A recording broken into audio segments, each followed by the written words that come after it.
I think Sierra did one of the touchdowns. And Teddy, and yeah, so it was a good game to watch. I enjoyed it. So going into the night portion, oh, did you guys catch? So they have this song playing as they're walking into the nighttime portion of the group date, and it's a piano rendition of Stay. Blanking on whose song that is, I'll write that in. But I heard the notes and I had to pause the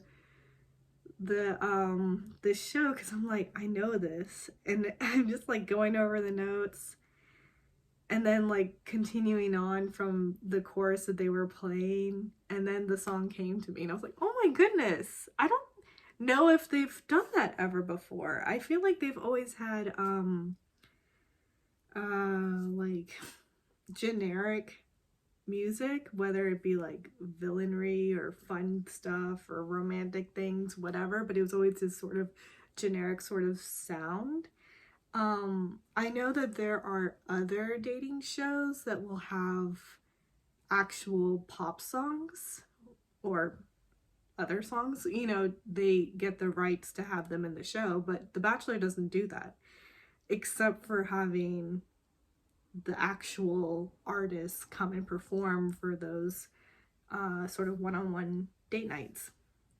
But yeah, other than that, you never really hear songs.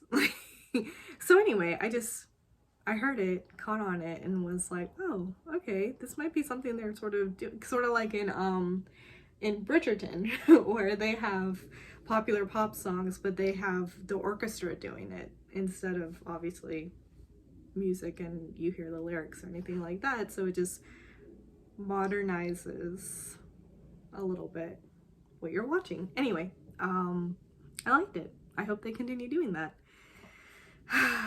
Okay, yeah, they're walking into the night. Oh my god, Teddy's outfit. My eye instantly caught on that because, sorry, Teddy is about to sort of objectify you, and I apologize, but the fit was great. But you're seeing her from the back, and she just has this beautiful hourglass figure, and that skirt just accentuated like the waist to like hip to legs. And then like with her heels and her, I think it was like I don't know if it was a bodysuit or just a fitted tank top, or maybe it was a crop top, I don't know, but I think it was like tucked into the skirt. The whole look was so beautiful. Teddy, you looked amazing. I want that outfit. Where'd you get it? That was beautiful. And like there were a few outfits that were just really cute that night. I also loved Sierra's glitter.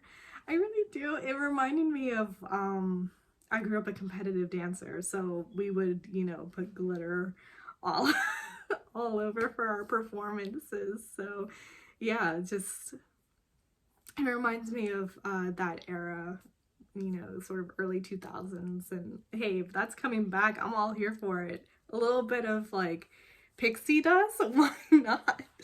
It's just so sweet. So anyway, Sierra, of course, is sort of talking with the other girls and is like, I think we should tell him, you know, what's been going on, because he doesn't get it.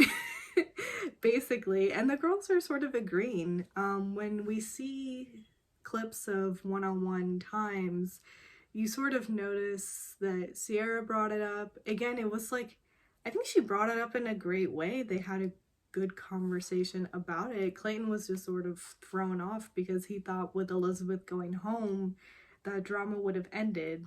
And lo and behold, it's continuing. So now I'm sure he's like, so is Shanae the problem? But I do, again, feel that producers are in his ear a little bit and is trying to sway him away from actually sending her home because she brings in drama moments. You know, and I can't believe I sort of skimmed over this, but earlier in the episode, they had contrived this thing where she's like napping in her room, and she wakes up and hears through the wall that they're talking about her, and then she goes and puts her ear against the wall and hears Sierra, Genevieve, Jill maybe, and some people talking about how they need to tell Clayton more about her. So she takes it upon herself. Her team lost. She's not over there. She knows that these girls are probably going to bring her up. I'm going to go crash the group night. So she does. She puts on a little black dress and some heels, and she just waltzes in while Sarah and Clayton are chatting. And Clayton's just sort of thrown off that she's just waltzing up. I busted out laughing when he's like, didn't your team lose?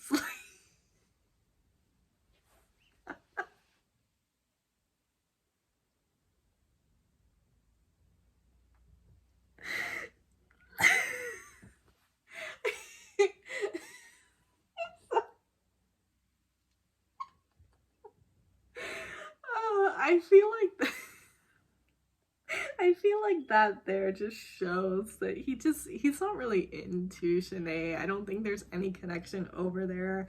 I think she's just amusing, sort of, and for some reason the producers want me to keep her around, and hey, you know, she's not a bad kisser.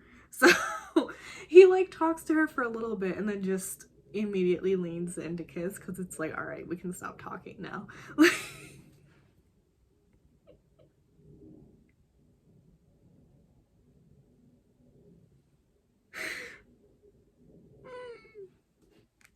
I just, oh my god, it's ridiculous. And anyway, so he had obviously heard from Sierra and Genevieve that we saw anyway. Those were the only two that brought up Shanae. So he's heard these things about her, which he does bring up with her, and he's like, you know, what's going on? But then Shanae says that she had overheard these girls talking about how they're going to gang up and push her out of the house, which is like, okay, that's not what they said. Like, sure, that's kind of what they're doing, but that's not what they said. They're going to tell Clayton everything that you have done thus far and how ridiculous it is. As a result, you'll probably be kicked out of the house. Like, but they're not ganging up to push you out of the house per se. It walks the line. But Clayton's just like, yeah, okay, like, kiss. And so, you know, we just see that, whereas Sarah's coming back to the girls and is like, guess who just crashed my one-on-one time? Shanae just showed up, and, you know, all these girls are just now talking about how, okay, he's got to see now that she is just beyond anything. I don't know if that's actually the case. I don't know if that's actually going to happen. I don't think so. I don't know. Yeah, they just sort of leave it there. I mean, Shanae comes back and is like, keep my name out of your mouth. Pick up trophy, toss. It's like she's following directions on like a script sort of thing. I just feel like producers maybe gave her some ideas and she's just sort of picking one and going with it. I don't know. None of what she says or does feels comfortable, feels authentic, feels organic. That's the word I'm going for. None of it feels like something she would actually do, or that she's actually doing this because she wants to. I feel like she's just doing it to make an impact, or like, this is what you do in this moment.